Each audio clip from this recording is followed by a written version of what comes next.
Eragon is a fantasy adventure film loosely based off the novel of the same name. Released in 2006, it was the first and last ever film directed by Stefan Fangmeyer, who had previously worked as a visual effects supervisor on such films such as Saving Private Ryan, Terminator 2 Judgment Day, and Lemony Snicket's A Series of Unfortunate Events. Not only is this the directorial debut of Fangmeyer, but the acting debut of Ed Spielers, who portrays the titular Eragon. The film was universally panned upon release by both critics and fans of the original source material, all of who claimed it was not just an unfaithful adaptation, but a piece of utter garbage in its own right. Originally, when preparing for this review, I wanted to present a balanced opinion, focusing on as many positives as I could, but as I continued to watch this movie 3 times in 1 week, I changed my mind. This movie blows, and it's not just bad in the sense that it's a failed attempt at a noble goal, but it's bad in all the worst ways. It's a blatant carbon copy of the film Star Wars: A New Hope, as well as being a textbook example of a film shot primarily through the male gaze. The one saving grace of this film is it's so bad it's almost good quality. It at least manages to fail spectacularly with some truly baffling moments that made me laugh out loud even during my third watch. Typically, as an artist myself, I get no joy out of shitting on another person's art. People who do such a thing tend to live a spiteful, miserable existence where they must tear down anyone's attempt at artistic expression to bring them down to their level. Dunking on bad art is the easiest form of content to make, and I'm honestly pretty burnt out from seeing thumbnails of yet another M. Night Shyamalan's Avatar adaptation is bad videos. Like, we know. It's an echo chamber of negativity I have no interest in feeding into. However, Eragon is my first fan-requested review, and it felt wrong not to give the fans what they want. It also bears many similarities to the last movie I reviewed, The Golden Compass, so I thought the juxtaposition would be an interesting challenge for myself. So before I start breaking down the plot, I want to make a disclaimer. Acting is hard. Directing is hard. Making a film in general is a huge undertaking. Even as an indie artist, the challenges only increase with a larger budget. With so much studio interference, it's truly a miracle whenever a movie with such a large budget ever turns out to have any artistic integrity at all. This was the director's first attempt, and because of this failure, he was placed in Hollywood jail, never getting a second chance, which is pretty sad. It's also the main character's acting debut. He was young and unexperienced, and although he did a pretty bad job, it was probably a better attempt than myself could have given. Acting is hard enough when it's just you and a small group of buddies making a short film. I can't imagine acting under all the pressure and conflicting influences that are typical mainstays when it comes to shooting a big Hollywood blockbuster. So as we continue to tear this movie apart and laugh at its failure, let's try to do so in the name of good fun, and keep in mind that all of us probably couldn't have done any better. Okay? Let's fucking do this thing. So let's start with the plot. Have you seen Star Wars? No, I'm not talking about one of the many spin-off TV shows or mountain of sequels and pseudo-sequels.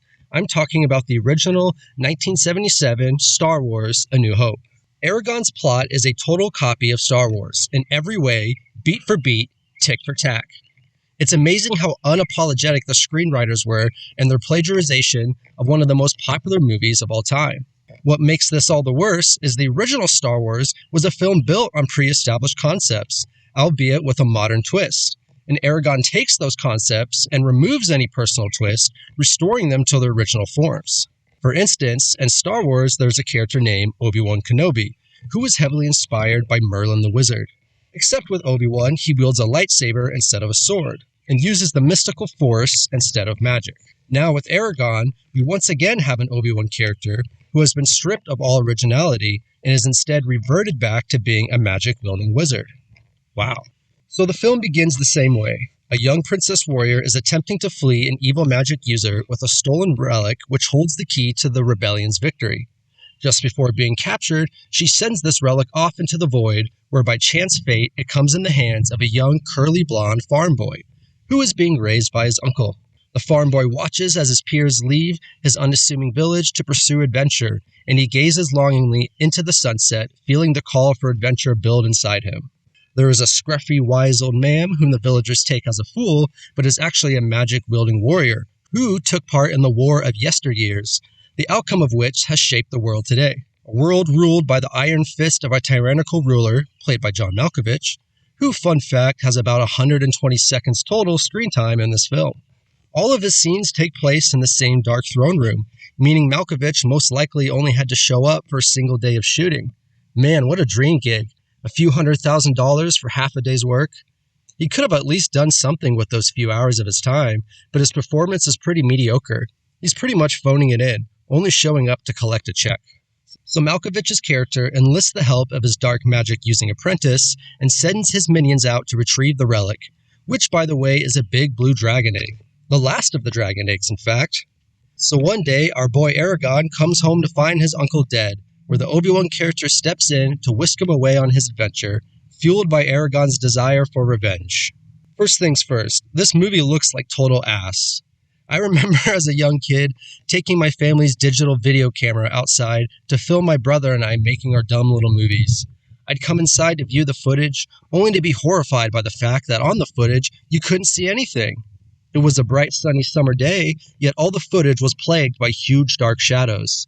I was so confused. As it turns out, there's quite a lot of effort and technical skill required in order to actually film the outdoors, and have the final result be representative of what your human eyes saw. Eragon suffers from the same incompetence that a 10-year-old Newt Grundy had. A great example is the scene where Eragon is sitting outside talking to his new baby dragon, Saphira.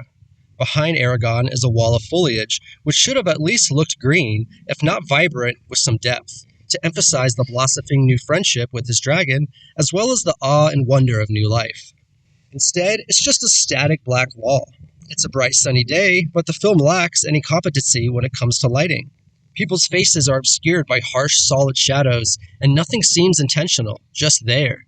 It's bad enough that if you want to make a medieval fantasy adventure film, you're inviting comparisons to one of the most visually stunning movies of all time, Peter Jackson's Lord of the Rings trilogy. So you would think the filmmakers would have at least attempted to make the film look as if it wasn't shot by a 10-year-old, with the same complete lack of post-production, but yet, here we are. Early on, we get a couple scenes of Eragon and his cousin, the two of which are completely identical, which makes their scenes together very confusing to watch. His cousin is leaving to join the army, but he doesn't leave without first having a little friendly spar with Eragon, which gives us a taste of the awful action cinematography that is to come. Whenever action is on screen, the camera cuts about every half second. It's jarring, disorienting, and robs you of any satisfaction an action scene is supposed to entail. You're lucky if you can even tell what the hell is happening. This spar, fun enough, ends with the two Twinkie boys 69ing. Some nice, unintentional homoeroticism? I think this was the first big laugh of the film. Like, what the actual fuck? Another completely baffling scene early on is when the egg hatches, revealing a young blue dragon. Eragon attempts to feed the dragon, but in the most backwards, surreal way possible. See, he has a bucket of milk. Anybody else with half a brainstem would just set the bucket of milk in front of the dragon to drink. Or maybe if they're trying to be accommodating, pour the milk into a bowl so it's easier to drink. Eragon's genius idea is to pour the milk into a straw sack and just hold the sack above the young dragon's head. Here you go, drink up. The dragon, of course, rips the bag open, spilling the milk, and then with a sad expression looks up at Eragon. Eragon just smiles and laughs while saying, "That's all there is." Fortunately, the baby dragon immediately catches a rat for lunch, to which Eragon remarks, "So much for our rat problem." So what does this scene tell us about Eragon and his relationship with his dragon? Well, it shows us that Eragon is completely incompetent of taking care of his new companion. But that doesn't matter, because his dragon is self-sufficient anyway, and despite this self-sufficiency, will be bonded to Eragon like a little puppy, because that's what the screenwriters need to happen. It's such a frustrating scene. Eragon never, ever gives Saphira any reason to like him. The relationship is, and will continue to be, 100% one-sided, with Eragon constantly fucking up, and Saphira having to deal with the consequences of Eragon's foolish actions. It's incredibly frustrating to watch, and will make you absolutely hate Eragon and his constantly smiling face. Oops, did I do that? Sorry, Saphira. Jesus Christ. So soon after hatching, Eragon helps teach the baby dragon how to fly. Once she takes flight and is lost in the distant horizon, a sad expression forms on Eragon's face as he rightfully assumes she's gone forever. Saphira flies in the sky and with a burst of light forms into an adult dragon, then returns to Eragon. Why? Well, because she has been waiting in that egg for thousands of years for the right person to be her rider, who apparently is Eragon. So, okay, hold on a sec. Why is she a baby dragon at all to begin with? What the hell is this progression? She sits in an egg for thousands of years, only to emerge as a baby with all the characteristics as someone who was just born, but then a couple days later just becomes an adult? With, keep in mind, the ability to speak with a full vocabulary and the knowledge to know a bunch of important information like the history of dragon riders and what it takes to be one. Okay, so she's fully grown then? Well, no, because we are told many times that she is too young to breathe fire. Well, how young is too young? Well, I guess only a few weeks, because she conveniently obtains the ability to breathe fire once we reach the film's final climax. This shows us the inherent logic of the film. Things just happen when the screenwriters need them to, and that's it. You want any logical justification, or even a fantastical one, you're shit out of luck. Everything seems to exist for Eragon's benefit, because he's the only character you're supposed to identify with. Later in the film, they explain the relationship between a rider and his dragon, and oh my god, it's so dumb. So dragons only exist to be ridden by their human riders. If a rider dies, so does his dragon. But if a dragon dies, the rider is totally fine. The riders get all sorts of magical powers from their dragons, and in return, the dragons get annoying, entitled teenagers to weigh them down and constantly boss them around. This sort of lore completely ruins any chance of these dragons being interesting whatsoever. Dragons are typically wise, ancient beings, holding secrets to the universe, and maybe their most definitive trait is how unkillable they are. Their sheer strength, mystery, and magical prowess makes them otherworldly, and therefore it's a significant moment whenever one is present. In the world of Eragon, dragons are just accessories. They only exist to be used and bossed around by the riders, meaning they are only as interesting as the riders themselves, who for the most part in Eragon are just average Joe Schmoes. Dragons in this universe are about as mysterious and interesting as an electric scooter with just as much agency.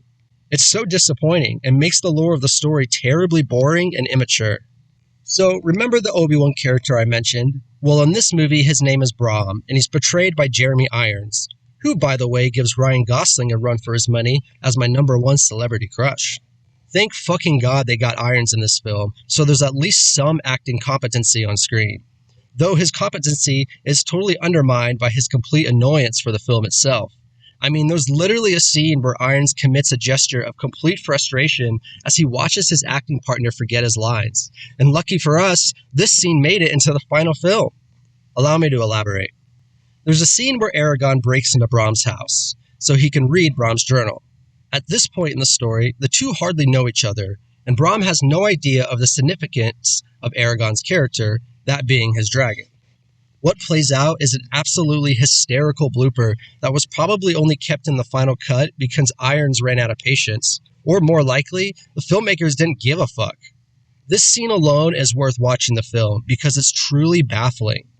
When Brom catches Eragon in his house, he yells, "Get out!" then goes silent and waits for literally, I counted, 5 seconds for Eragon to say his line. You can clearly see Irons tilt his head back in utter annoyance before Spielers timidly lets out his line, "Is it true?" If you think about this scene, it makes no logical sense. Imagine stumbling upon a home invader inside your house. You run up to them and shout, "Get out!" and then just go silent as you stand there waiting for them to eventually say something. No, you would continue yelling. You would progressively freak out more and more until they left. But because Irons is prisoner to the script, he just has to wait there. Clearly, Spielers should have delivered his line immediately and with some gusto, but the delay combined with the timid delivery clearly conveys he forgot his line. Combined with Irons' reaction, this is an obvious blooper, a bad take, but I guess the best one they can muster up because here we are, watching this play out like it's supposed to make any sense. Fucking priceless. I can't show you this scene because the YouTube gods forbid me from showing any footage from any movie, but I'll let you know this scene takes place just after the 24-minute mark. Do yourself a favor and look it up. It's truly something you have to see to believe, and yet possibly not even the biggest technical error Eragon has to offer. There's so much more. For instance, the abysmal ADR.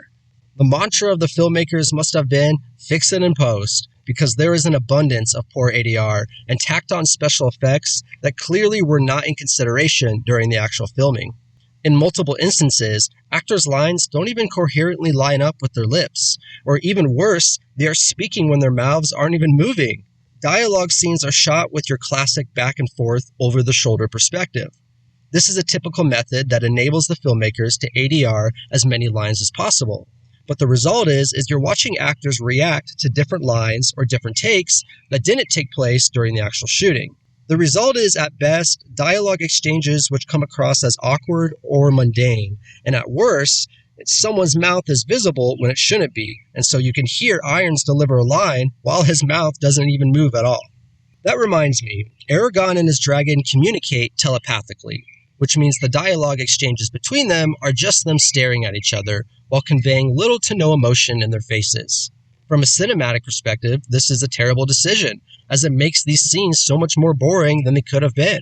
But I guarantee the filmmakers stuck to this choice because it enabled even more lazy ADR. God, I've barely even talked about the story so far. Okay, let's just skip to the first action scene. So, our protagonists are traveling to the home of the rebels, known as the Varden. They are being tracked by maggot-covered Uruk-hai orc knockoffs known as the Razak, which, in classic Lord of the Rings fashion, have been summoned from the depths of the earth by the evil magician Durza. The Razak look pretty bad. They have this animation on their faces that's supposed to convey they are made of maggots, but the animation looks so cheap that it closely resembles something you'd see used in a PS2 video game. It's just 2D sprites moving across their face. Their motions are also sped up, which is supposed to convey their speed, but it just looks cheap and reminds me of watching a 1930s silent film or Power Rangers. While being pursued, Brahm teaches Eragon how to use magic, which turns out is just as simple as knowing what words to say. Not even full phrases, just single words. There's a part that really gets me when Eragon asks what the magic word for tree is, and Jeremy Irons responds, Trayvon. This part made me laugh pretty hard each time I watched it. It's supposed to be this ancient, elvish language, but because Trayvon so closely resembles tree, it just comes across as if some little kid wrote it. You know, like back in elementary school when kids would make up their own languages, but each word was only like 10 degrees removed from their English counterpart? It probably shouldn't be that funny to me, but it gets me every time. So Eragon learns the word for fire, as well as tree and branch, and then he doesn't ask to know any more. Like, what? I would be like, hey, Brahm, buddy, could you just write down every word for me? Like, why not learn all of the spells? Instead, Eragon learns tree and branch, and then immediately uses each of those spells once in the battle which takes place minutes later, only to never use those spells for the rest of the movie. For the entire rest of the movie, he just uses the fire spell like twice, and a different spell which gives him dragon vision, which, by the way, seems to be just seeing the world in sepia tones with zoom and enhance. Pretty boring-ass magic system. At least he can cast some spells. In the final battle of the movie, there's what appears to be a magician, with a wizard staff, robe, beard, you know, the whole shebang. But this dude never cast any spells. He just is seen gesturing with his staff at enemies as if he was supposed to be casting spells, but they neglected to add any in post. So the Razak catch up with our crew. Saphira gets injured due to Eragon's recklessness, but the Razak are defeated. It's here where the total lack of quality for this big-budget film becomes painfully evident. See, the animation for Saphira looks pretty good, but it starts and ends there. The Razak look like shit, and their practical effects are high school level. There's a part in this battle where Eragon uses his branch spell to grab a Razak by the throat with a vine and fling him across the forest. The imagery is true comedy because of how painfully obvious it is that the Razak becomes a still mannequin once it's grabbed by the vine. I had to rewind this part several times because it's just so funny and baffling just how obvious it is. Again, the editing is terrible. During a battle, the camera cuts with each micro gesture a character makes. They clearly didn't choreograph anything. They just had them fling their swords around and thought that with an overabundance of editing, they can make it look good. But it very much doesn't. The Foley work is also pretty bad. Swords just make the tiniest little ting sound when they clash together. It sounds more like someone carefully putting away their silverware rather than two people fighting for their lives with steel weapons. Everything about the battle sequences are just so awkward. Nothing is convincing, and it just looks so sloppy and half-assed. Not to mention, they are over far too quickly. Okay, now back to Brahm info-dumping lore onto poor Eragon. Such exciting cinema. So, throughout the first half of the film, we get little glimpses of the warrior elf princess, Ira, as she's held captive by the evil Durza. For most of the movie, she's the only female character, and she's constantly in distress. The way she is shot is a classic example of the male gaze. She's unnecessarily sexualized in the brief screen time she's given. The camera is framed to make it appear as if she's topless. She reacts to pain as if she's actually having an orgasm. And before the final battle, Eragon and her suit up in their armor. Eragon looks her up and down and says, "You look, ... fit for battle." Like, no she doesn't. She barely has any armor on at all, and is wearing a fucking skirt. The one brief shot you get to see her fighting, she is of course doing some high kick, exposing her bare leg to the audience, while letting out such overtly feminine exclamations. This is of course after she spends the majority of the film in distress and in need of rescuing. Eragon doesn't even know she exists, until Durza tricks him by pretending to be her in Eragon's dream, calling out to Eragon to save her. Eragon immediately becomes infatuated, and against the advice of both Brahm and Saphira, decides to abandon their mission so he can rescue Ira and fall into Durza's trap. Brahm explains that Eragon needs to be selfless and think about the value his life has to the rebel cause. But Eragon won't hear it. He's young, dumb, and full of cum, and basically says fuck everyone else with his decision to rescue Ira. At this point in the film, his character goes from annoying to truly worthy of hate. He's just an unlikable character. He bosses his dragon around with reckless abandon, makes foolish choices, and doesn't really show any true sign of bravery since he's the only dude in the movie with a dragon. He's not at all an underdog character because he just outmatches all of his enemies since he can make his dragon do all the fighting for him. God, I hate this character. It's only made worse by Spielberg's constant awkward smiling and pained expressions that seem to convey more that he's confused by the script he's reading from than any sort of emotion that's relevant to what's happening on screen. So he shows up to rescue Ira and has a brief duel with Durza. He shoots Durza in the head, but not before Brahm has to sacrifice his life in order to save Eragon. Durza doesn't even die because Brahm states afterward that you have to pierce him in the heart. So basically Brahm died for nothing. I mean, they saved Ira, but she wanted to sacrifice herself for the cause, and her being free bears no significance on the outcome of the film, other than that she gets to dress up as a Native American during the falling action. God, I hate this fucking movie. One reason her rescue doesn't matter is because she immediately becomes sick with Durza's poison after being rescued, and a random dude cosplaying as Discount Kylo Ren shows up to join Eragon and help him reach the Varda. They could have just used this time in the movie to build the relationship, of which there is none, between Eragon and Ira, but instead they shoehorn in this random Han Solo type character. Plus, we don't need to establish any sort of chemistry between them because she just likes Eragon simply because he's the protagonist. I mean, she's been sick this entire time, and the only thing she knows about Eragon is he foolishly fell for Durza's trap and got his friend killed because of it. But hey, he's the last dragon rider, and the protagonist, so naturally that's enough. All female characters in this film exist for Eragon's benefit, and it's this decision that makes me more comfortable with the idea of hating on this film so much. See, we got Saphira the dragon, who is just Eragon's toy, Ira, who does nothing but need to be rescued, and Nasuda, who's only seen as stumbling upon Eragon while he's shirtless and giving him googly eyes. What I hate most about this last example is they could have used her character more. She's the daughter of the king of the Varden. She shows up in Eragon's dressing room to tell him her father wants him. The following scene, she's walking behind Eragon and her father while the king gives exposition about the Varda. Why not just have her do it? But instead, she just gets to trail along and watch her father mansplain everything. Other than these three, the only other female character is the seer, who, in only one scene, tells Eragon his future. The female characters do not exist outside of serving our main white male protagonist. They have no agency and no screen time that doesn't involve directly serving Eragon or boosting his ego. I mean, they could have at least established Ira's motivations, like why she stole the egg in the first place, or why she wants to return to her homeland so badly. But nope, who cares? She's just eye candy for Eragon, and by proxy, the audience. Fuck this movie. By the way, about 1/3 of this movie is the exact same scene, repeated verbatim, ad nausea. That being, of course, the big dragon reveal. Eragon meets someone new, tells them he has a dragon, they say prove it, and then wham, Saphira flies down and gives a mighty roar. If this is peak cinema for you, then you're in luck because it happens about 1,000,000 times in this hour-and-a-half dumpster fire. Let's keep it going. What else is bad? Well, the score is completely mundane and forgettable. There's a couple nice establishing shots, like that of the village on the dock or the farm, but the establishing shots of the evil layers are painfully mediocre, with the insides not faring any better. I guess the film's biggest positive is its ability to be hate-watched. It at least succeeds at failing in such a way that it gave me plenty of good laughs. This wouldn't be a bad flick to throw on at a party or with a partner if you're in the good mood to tear something apart. There's plenty of material to pick at, that's for sure. Alright, let's wrap this shit up. The final battle.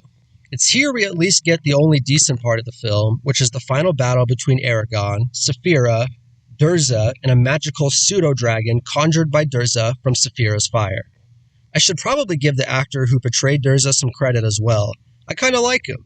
He has a face that looks good on the big screen, and he gives a convincing performance. He's probably the most likable character in the movie, and during this final battle, I'm definitely rooting for him to kick Eragon's arrogant, pompous ass. The design of Durza's dragon is kinda cool, actually. Kinda looks like a monster from Dark Souls or something. It has that dark fantasy edge that the rest of the film is missing entirely. However, when Durza's hand turns into a sword and he spirals towards Eragon, it once again so strongly evokes Star Wars. Really reminds me of the Emperor in Star Wars 3. Obviously, Eragon wins, but not without Saphira being severely injured. She makes it, however, of course, which brings us to the final scene of the film. Time to talk about social appropriation. Why the fuck is Ira dressed up as a Native American? God, it's so awkward. This pale, red-headed white girl with feathers in her hair and a fucking dream catcher on her back. Her knights have these flags that resemble Native American textile work. It's so weird and inappropriate. It's completely emblematic of this entire film, however. When we could have just ended on a simple standard note, instead the movie insists on failing spectacularly, which is again the most positive thing I can say about Eragon. It's fun to hate. I'm not sure if the movie would be objectively worse if it were more typical, but it would be more boring, which is maybe worse than being bad. So there you have it, folks. A boy and his dragon. Whoop whoop. Make sure to give the video a like because it really helps my channel, as well as comment down below, especially if you disagree with anything I had to say. Because after all, if there's one thing I care about more than anything else in the world, it's strangers' criticisms of my hard work. Yeah, right. Next week, I'll be reviewing Spiderwick Chronicles, and we'll continue the trend of reviewing early 2000s live-action fantasy movies starring child protagonists. I have a certain nostalgia for the bygone era of prophecies and bad-looking CGI. I'm also going to review Star Wars The Acolyte soon, so I can continue to piss off the incels which plague this website with their misogyny and toxicity. Oh, what fun. Peace out.